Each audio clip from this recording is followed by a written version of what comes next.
Hello, my friends. Happy Monday. Wow, it's been a while since I've seen you on a Monday. So crazy coming back to this because in the beginning, the Byword Show was coming out on Mondays. And so this feels like a full circle moment. But here we are, Monday episodes for the Love Is mini series. And then I'll be back with you on Fridays. Does anybody else love this double dose of Bywords? I'm really pumped. So today we are kicking off the Love Is mini series. We are diving into week one.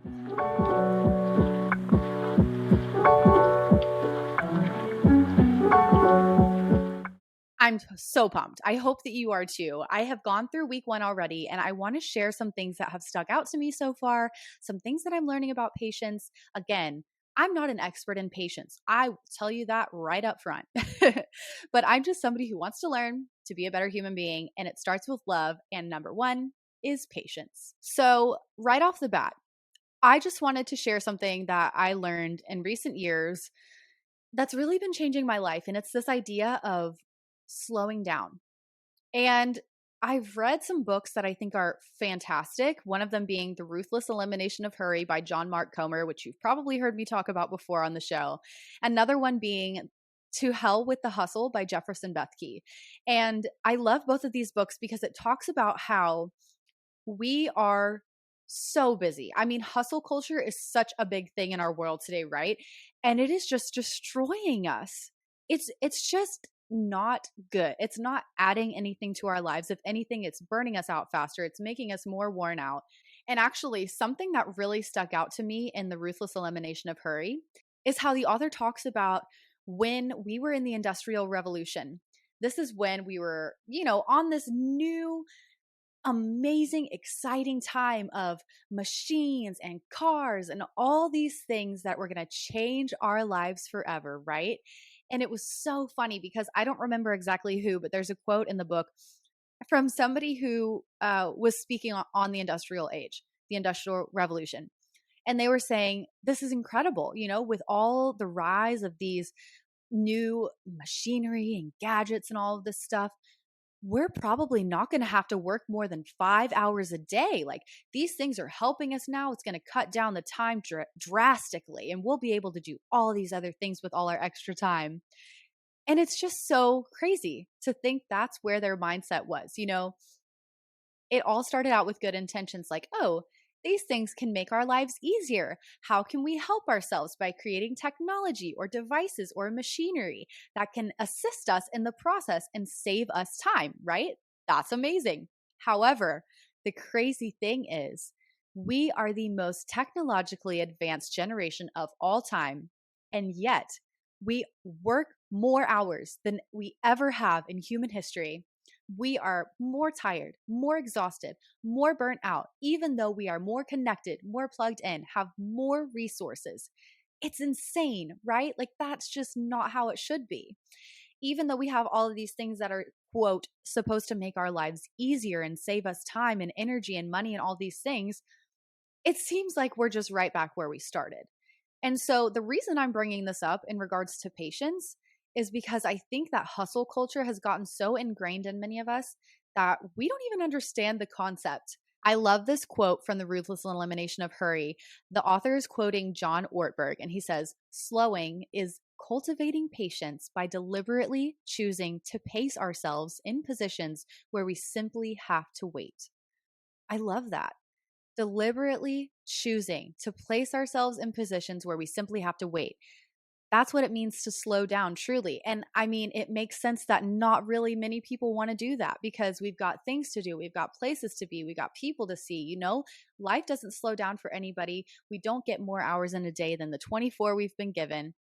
But the idea of choosing to slow down, knowing that we will have to wait, sounds so backwards, but I think it holds the key to exactly what so many of us are so busy hustling, trying to strive for and chase and achieve.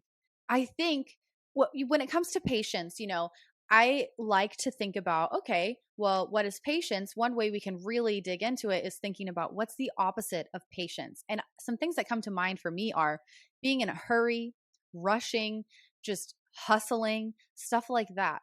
And that's just not a fun way to operate. I really just don't believe that's how God designed us to to go throughout our lives. And so, how do we resist the hustle, the hurry, the living in a rush? I think it's being patient. Something that came up one of the times that I've gone through this study is the idea that love is not in a hurry. Love does not rush. Love waits because love trusts. I I just think that's the key, for me at least in my own experience with burnout or hustling or feeling like I have to be in a hurry. I mean, I've probably shared before on the show about how one of the biggest lies I tend to believe is that I am running behind in life, that I have missed my chance, that I'm too old for this, I'm not enough for that, or I missed my chance, and all of these things. And so for me personally, I have a hard time slowing down because I feel like I have to keep going. I'm going to lose momentum. I'm going to miss my shot. And that is such a lie from the enemy. But I think he's doing that. Like he's just so sneaky. Like that's not even something that we would consider necessarily a big sin, right? But it's so subtle and it's so just like right off the mark of what I think God really wants for us that we don't even notice. It's truly taking away and distracting us from the life that God actually wants for us. I love this idea that love doesn't rush because love trusts. When I think about my own life and kind of this hustle hurry mentality that I so often get sucked into, I can see that trust and faith doesn't really fit into that formula, like doesn't really fit into that equation, right? Like maybe look at your own life if you're someone who has also struggled with hustling or feeling like you always have to be doing something or feeling overwhelmed and stressed. I always like to say worry is a result of misplaced trust. And I think hurry is one of the places we see this the most because if we are hustling that hard, are we really trusting God to be our provider? And I'm not just talking about money, okay? Like, let's get really real here. Do you trust that God is the provider of your success, of your fulfillment, of your health, of your family? Like, do you really believe that God will provide your deepest desires? I can honestly say there have been many times in my life where my actions have been blaringly obvious that my answer is no. Like if I feel that I have to work so hard to be good enough, then I am not trusting God. And that does not allow me to trust him in his timing. It just gets in the way. And so patience, it's so hard. But I think it helps us so much because it allows us to stay on God's pace, which I think is something that again sounds super backwards, super just like, I don't know about that. Like I can't slow down. I just can't. I don't have time for this right now. I don't have time for that right now. I'm so busy. I just have all these things to do. But patience is an invitation to get back on God's timeline. I have a pastor who used to be on staff at our church, and I read a post that he recently shared on Instagram about patience, and I just was stunned. I was like, that is so profound. I'm going to read to you what he said. He was talking about how the official meaning of patience is being able to accept or tolerate delays, problems, or suffering without becoming annoyed or anxious. Oh, oh my gosh. And then he goes on to say that patience isn't just waiting, it's how we wait, and how the Bible talks about patience using a word long suffering, which literally means to suffer long. And we don't want that, right? But I love it because it explains it so well. It's true. We're all going to have to wait for things. We will all be in seasons at some point in our life where we are going to wait, and there's no kicking and screaming or manipulating of a situation, or we can never work so hard to get the thing. Like sometimes we'll just have to wait. And so, especially in regards to love, we will sometimes have to wait for other people, wait for the right timing in relationships, and not hurry people along in their process, right? So, this applies to us, but also in our relationships with others. When I think about the relationships I have with people that I love, I can see how pressuring them to make decisions, wanting them to hurry up or do things in my terms or on my timeline. Hello from my cat. If you're watching on Spotify or YouTube, sorry about that. Um, or just moving things, trying to move things faster than the other person is ready to go. That is just not love. I think patience more than anything reminds us to meet people where they're at.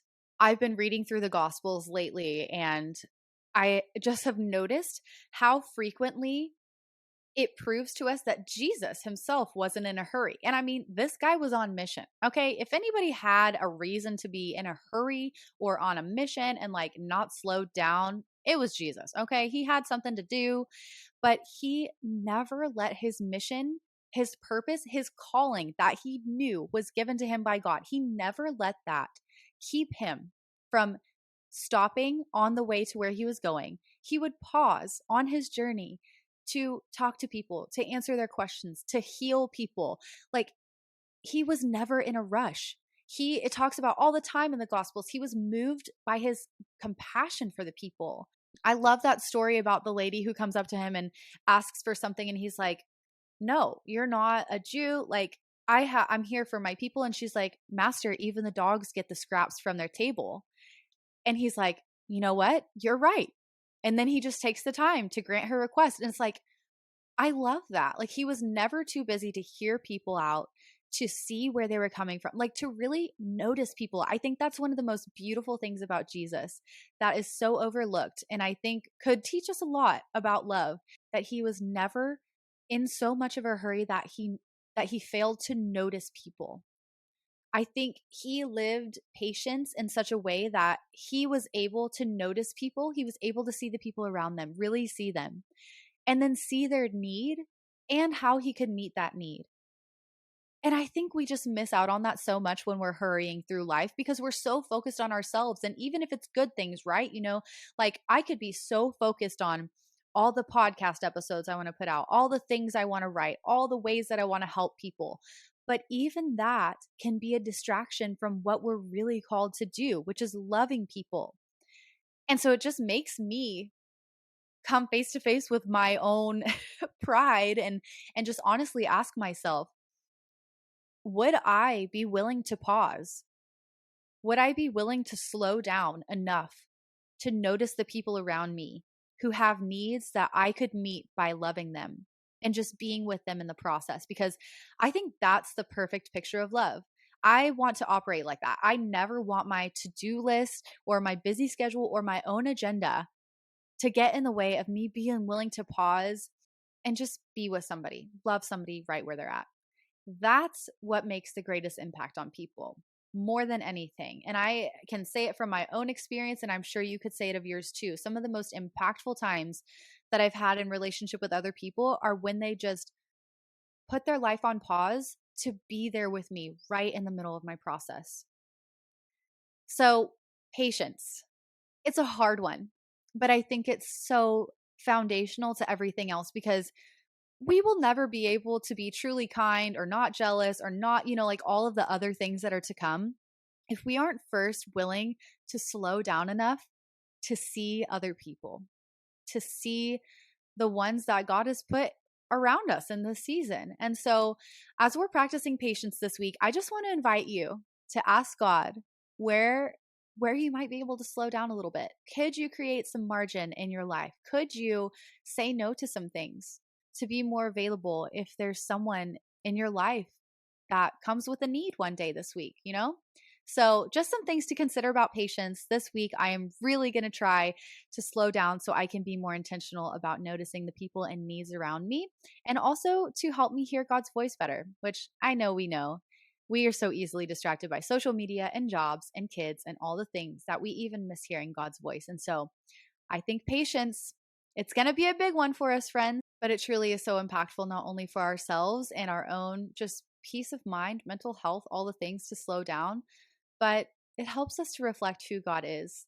He is patient with us. He is so patient with us, right? And so as we reflect God to the world this week, let's be patient. That's it for today, friend. I will see you next week for week 2.